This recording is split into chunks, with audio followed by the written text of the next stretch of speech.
झारखंड जी मांडर विधानसभा उपचुनाव के लिए 23 जून को वोट डाले जाएंगे। जैसा चुनाव प्रचार का आज अंतिम दिन है, यही वजह है कि तमाम जो पार्टियां हैं, तमाम जो प्रत्याशी हैं, पूरी ताकत झोंक रहे हैं। इस वक्त हम मौजूद हैं मांडर विधानसभा क्षेत्र के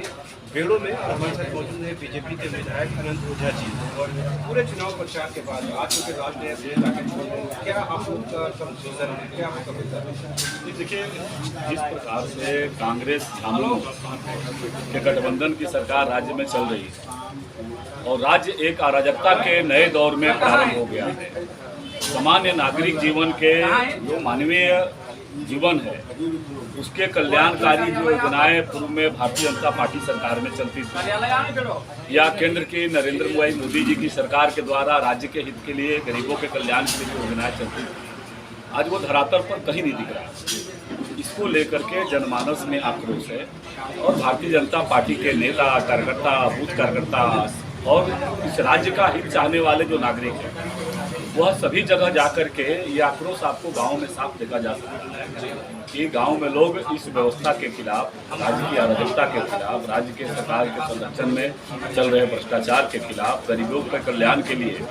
लाई गई जो योजनाएं हैं उसका जमीन पर, धरातल पर उतर नहीं पाने को लेकर के आक्रोश है और भारतीय जनता पार्टी को इसका लाभ।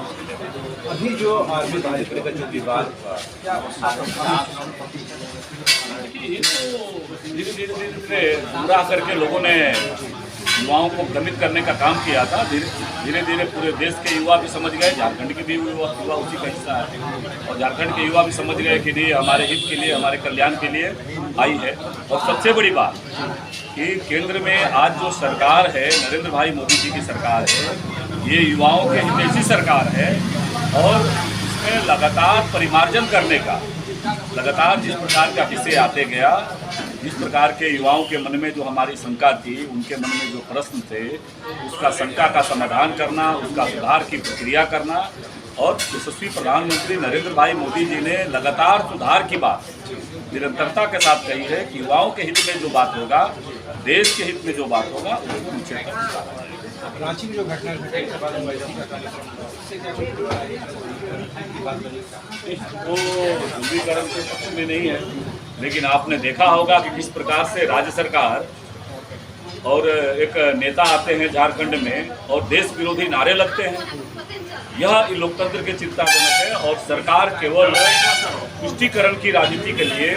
ऐसे जो तत्व है जो भारत विरोधी नारे लगाते हैं, देश विरोधी नारे लगाते हैं, उस पर चुप्पी साधे हुए हैं।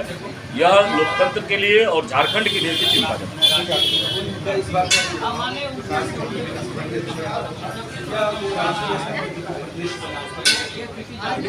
है कि मांडर की जनता ये बात समझ रही है आज राज्य के हाल क्या है। यहाँ के मैं कई पंचायतों में हमारा जाना होगा और जो सामान्य आदिवासी समाज है वो वर्तमान कांग्रेस सरकार के झूठे वादे, झूठे नारे से खुद को ठगे महसूस करते हैं। पूर्व में जब सामान्य चुनाव हुए थे राज्य के तो कई नारे वादे दे करके आए थे। आज नौजवान पूछ रहा है मेरा रोजगार क्या हुआ 5 लाख का। आज जनजातीय समाज, जल जंगल जमीन की बात करने वाले लोग जल जंगल जमीन कैसे लूटा जा रहा है उसको देख रहे हैं, खनिज संपदा का कैसे दोहन हो रहा है इसको देख रहे हैं। इसको लेकर के सामान्य आदिवासी समाज में इस बात को लेकर के आक्रोश है और उनका आशीर्वाद भारतीय जनता पार्टी को भी है। कांग्रेस ने बीजेपी के विधायक